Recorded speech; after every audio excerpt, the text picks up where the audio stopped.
ቤትም ትንሽ ከፕሮግራሙ ዓላማ ጋር የተያያዘ ነው። የግጥሜ ርዕስ አንድነትን ስጠን ይላል። አንተ አምላኬ ነህ ወዳጅ መመኪያዬ፣ የጠላትን ሐሳብ እቅድ ማለፊያዬ። ይመቸኛል ቤትህ አንተ ነህ መደላደያዬ፣ አለኝ የሚመቸኝ ቤትህ መኖሪያዬ። ወንድሜን ወድጄ እህቴን አክብሬ፣ በፍቅር በህብረት እንድኖር አብሬ። የአምላኬን ቃል ትእዛዙን አክብሬ ነውና ዓላማው እኔስ የመኖሬ። የአባቴን ቃል ሰምቼ እንዳደርገው ዕለት ከዕለት እንድተገብረው አዟል አምላኬ ይህን ነው የሚሻው። ሰውን ሁሉ ፈጥሮ አንድ ቋንቋ ሰጥቶ እንዲኖር አረገ ሁሉም ተግባብቶ። ግን የሰው ልጅ መች ይህን አረገ?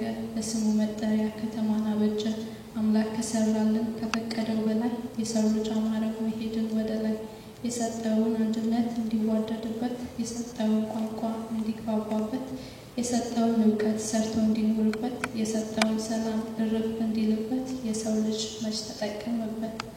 እባክህ አምላኬ አንተ ብቻ እርዳኝ፣ የቱ ነው ለኔ ጥቅም የሚሆነኝ? ወንድሜን ወድጄ ሳይኖረኝ አንድነት፣ ጌታ ሆይ ጠብቀኝ ልቤንም አንጻልኝ። ሁሌ ለወገኔ ቅን